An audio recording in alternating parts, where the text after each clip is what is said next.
Bon, j'espère que ça va aller parce que là, j'ai mis mon téléphone dans une position. C'est même pas mon téléphone, c'est mon. Ouais. C'est mon support. Voilà. Enfin bref. Bon, du coup, on se retrouve pour broder un petit peu cette tasse du mois de décembre. Est-ce que je vous la montre? Oui, bien sûr. Voici. C'est celle-ci. Donc, la tasse du mois de décembre, toute simple, toute belle. Et c'est parti. J'ai déjà un peu brodé, donc j'ai fait un peu de tour ici en vert. Et du coup, j'ai fait ce côté-là. Et puis, ben, on va continuer. Avec quoi?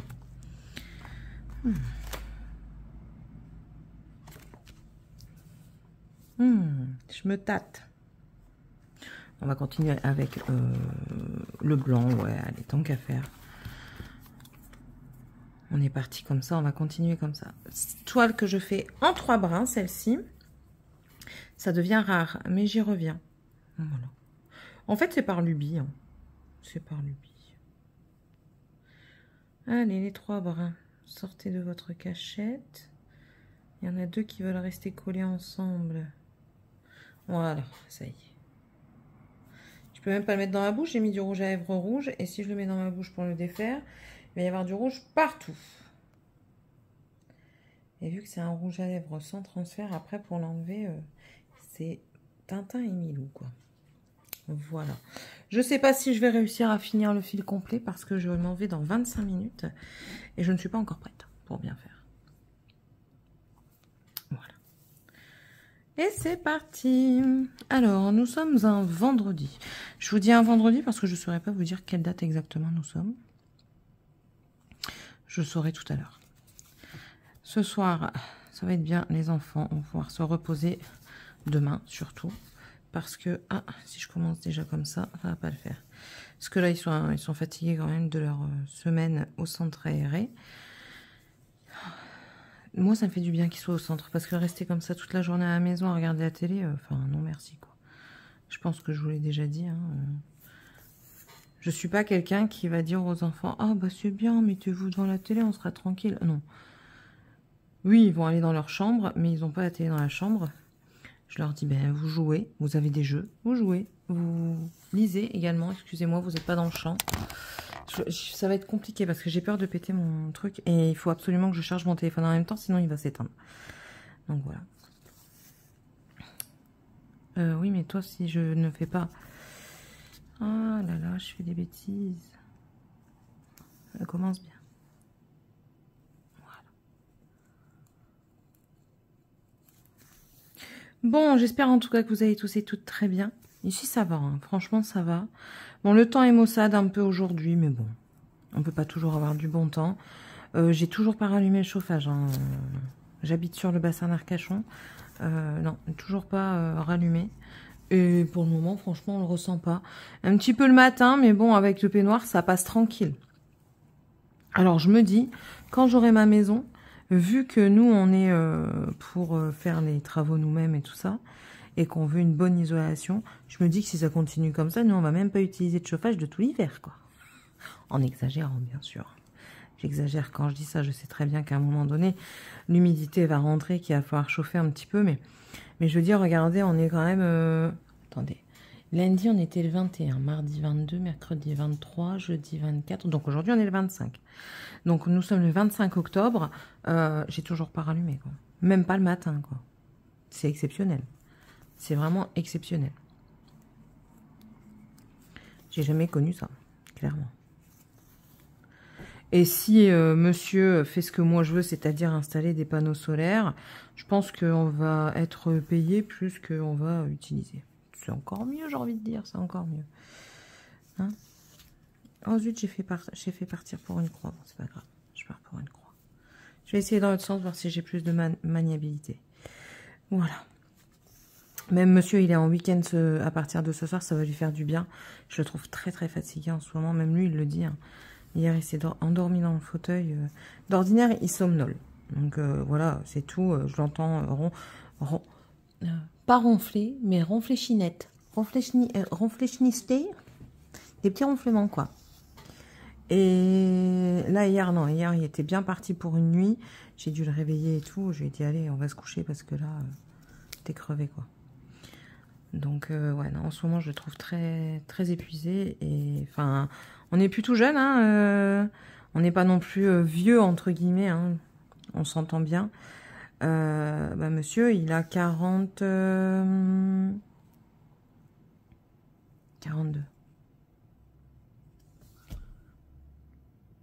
Bah non, Céline, il a 40 ans, bébête. Si je le vieillis, alors là, il va pas être content. Non, il a 40 ans.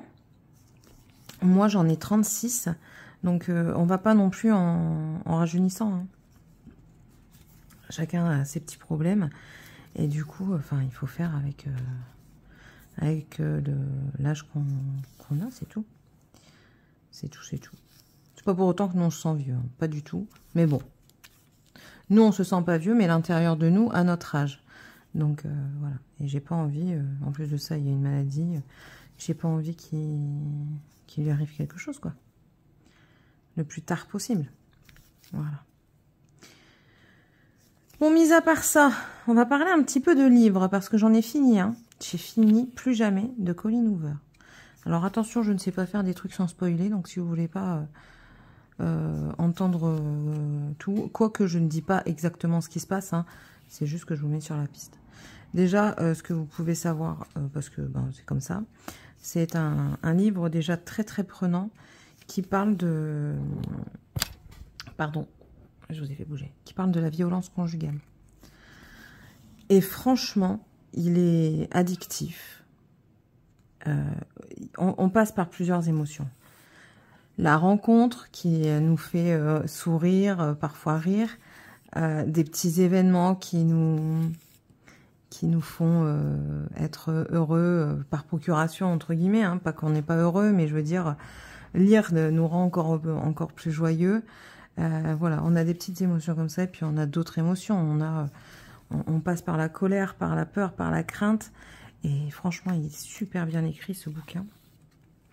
On va accompagner une jeune femme qui n'a pas eu l'enfance de tout repos. Et on va être centré sur elle. Et cette jeune femme, voilà, va tout quitter, sa famille et tout ça, pour vivre sa vie à elle. Et de là, bon, ça c'est dans les débuts du livre, donc je peux vous le dire, et puis après je vous spoilerai plus, je pense. Son papa décède et elle doit faire un hommage, voilà, c'est tout. Mais voilà, tout ne se passe pas comme prévu, et puis elle décide de faire quelque chose de sa vie, et puis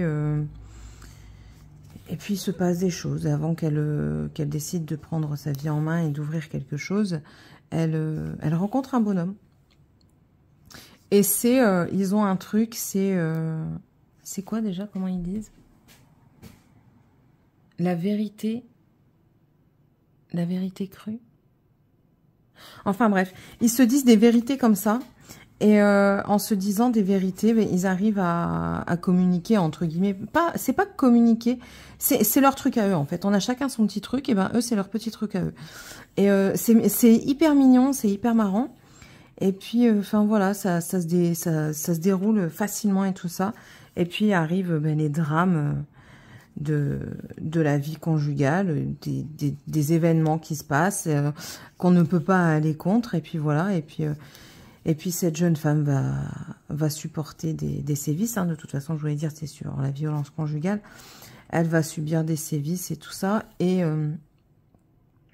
à chaque fois, en fait, je suis passée par ce moment-là, pas avec mon mari actuel, mais avec un ex-compagnon. Et en fait, ça m'a tellement rappelé des souvenirs que je ne pouvais, en fait, après l'avoir lu, je me suis dit, mais en fait, tu ne pouvais qu'aimer ce livre, parce que j'avais l'impression, entre guillemets, de me lire. Bon, moi, j'ai pas eu la même enfance que cette jeune femme, mais après, j'avais comme une impression de me lire, entre guillemets, sur certaines choses, hein, pas tout, parce que j'ai pas eu la même vie que cette dame-là. Enfin, moi, j'ai été une femme battue. Il m'a éloignée de ma famille au fur et à mesure. C'était de pire en pire. J'avais quasiment pas de contact avec eux. J'y allais que le week-end. Et puis, ben, c'était arrivé du samedi matin, repartir du dimanche soir. Donc, vraiment, je passais très, très peu de temps avec eux. Et puis, à chaque fois, quand ils faisaient un truc, quand ils me donnaient un coup, je disais, oui, mais là... Je l'ai énervé, c'est de ma faute. Voilà, je l'ai énervé, c'est de ma faute. C'est tout, ça passe. Et puis une autre fois, ah oui, mais c'est vrai, j'ai défendu le chat, mais le chat était dans ses jambes. Voilà, ma faute, toujours. Ou la faute d'un autre, mais que je prenais parce que, enfin voilà. Une autre fois, ben, il sortait, il revenait, il était mort, hein, il avait bu. Généralement, il me tapait, il me donnait des coups quand il buvait. Il a bu et puis il revenait. Et puis là, c'est moi qui l'ai appelé parce qu'il rentrait pas. Ah, bah, j'aurais peut-être pas dû insister. Vous voyez, à chaque fois, il y avait des tout petits moments comme ça où je l'excusais en fait. Là où il n'y a pas d'excuse à avoir. Parce que c'est comme ça, c'est la vie. Oui, on peut être un petit peu sur... on peut se dire que c'est peut-être de notre faute, si vraiment ça l'est. Mais c'est pas parce que... je veux dire, vous pouvez énerver quelqu'un, c'est pas pour autant qu'il doit vous taper dessus, quoi.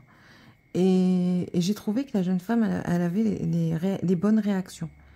Au départ, peut-être pas, mais par la suite, elle a eu les bonnes réactions.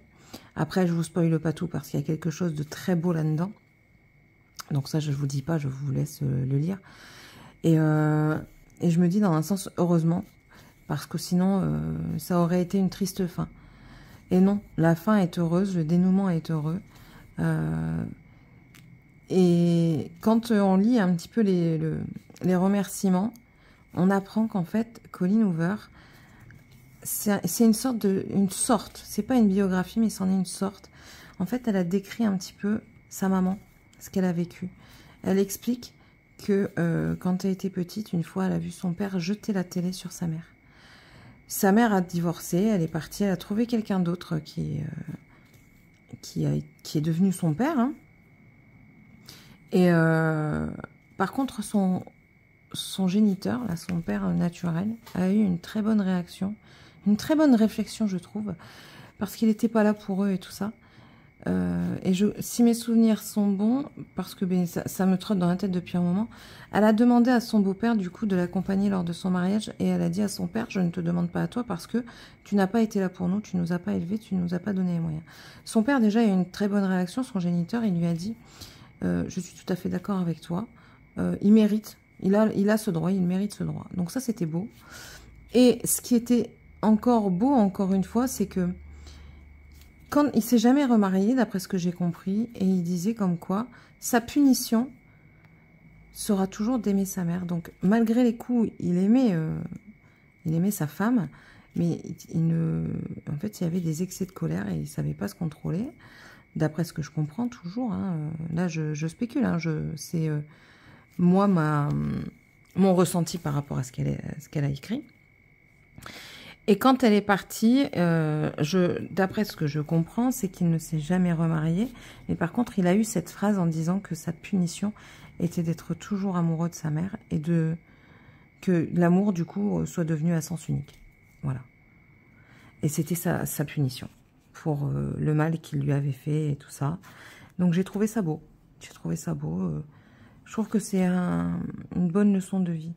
Et juste un message à passer à vous, mesdames et messieurs, hein, parce que ça existe aussi, les hommes battus. Sachez que ce n'est pas parce que vous dites quelque chose qui n'est pas dans le sens de votre moitié que vous devez subir les coups. Vous ne devez pas les subir. C'est pas normal. C'est pas normal. Ça doit... Un couple, c'est une équipe. On peut s'énerver, on peut ne pas être d'accord, on peut ne pas avoir les mêmes avis, mais c'est pas pour autant que vous devez subir les coups de l'autre. Il n'y a pas que les coups physiques, hein. Il y a aussi le dénigrement moral, le harcèlement moral, le dénigrement physique également, les insultes et tout ça. Vous ne devez pas subir tout ça, il ne faut pas vous laisser subir tout ça. Et je dis pas que parfois il ne peut pas y avoir des insultes qui volent comme ça, mais moi, je sais que mon mari et moi, on est très caractériels. Et on peut aller parfois à dire ouais, t'es un feignant ou des choses comme ça. C'est pas des gros mots, quoi. Mais rien que ça, c'est suffisant. Et parfois, nous, on revient dessus. Il faut pas vous empêcher, si vous vous aimez, si vous êtes correct l'un avec l'autre.